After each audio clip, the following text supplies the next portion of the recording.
Okay, let's try and unpack this. Picture this.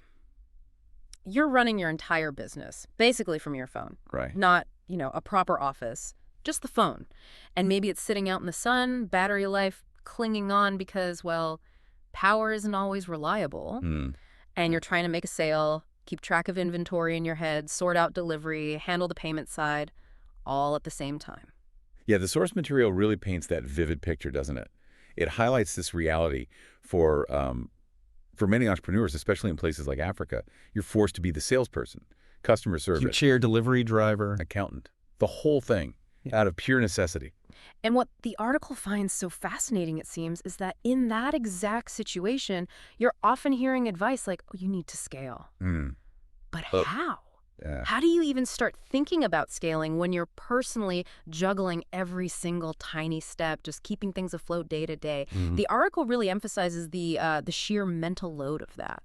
It really does sound incredibly challenging, almost impossible for just one person. And that's exactly where this article we're looking at, Built to Sell, AI Agents for African Entrepreneurs, it introduces something, well, potentially transformative, Selekta AI. And importantly, the article doesn't position Selekta AI as just, another app or some tech gadget. It's framed very specifically as an AI agent. Okay, an agent. Essentially, yeah. Yeah. Intelligent software designed to handle tasks, Hmm. interact sort of semi-autonomously. A tool supposedly built for this specific, challenging reality we've been describing. Got it. So our mission here in this deep dive is really to unpack how this article presents Selekta AI as the answer to these struggles, how it claims it works, and this seems crucial right inside WhatsApp. Exactly, and what the article claims its actual impact is for these entrepreneurs on the ground. So let's dig into the core argument the article's making.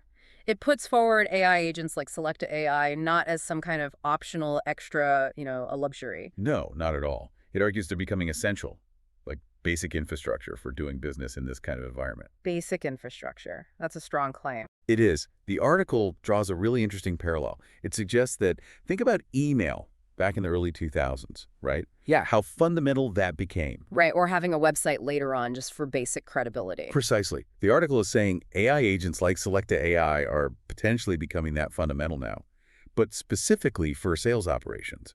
They're part of the essential toolkit, apparently. And a huge part of why it's framed as so essential, reading the article, is how and where it works. The big emphasis is on Selekta AI operating smoothly right inside WhatsApp. Yeah, and the article explains why.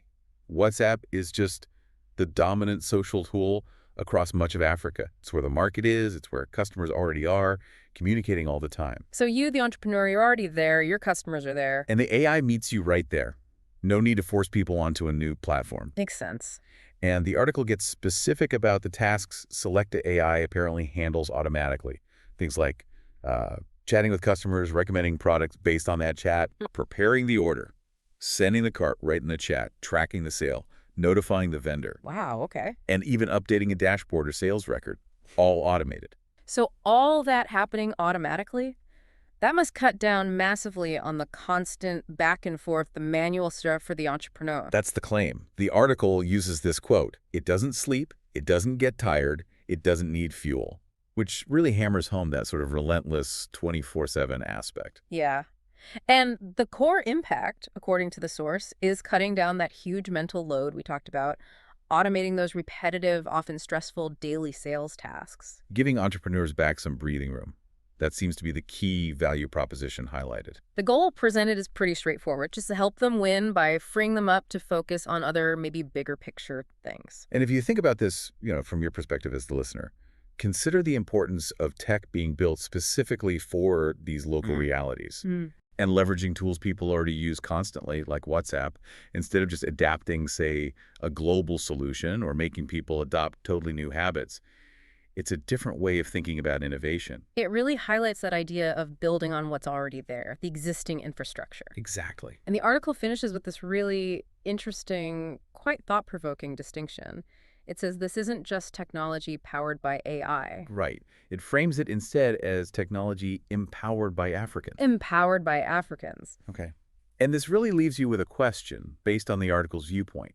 What does that specific distinction really mean? Powered by AI versus empowered by Africans. What might that signify for how innovation can actually take root?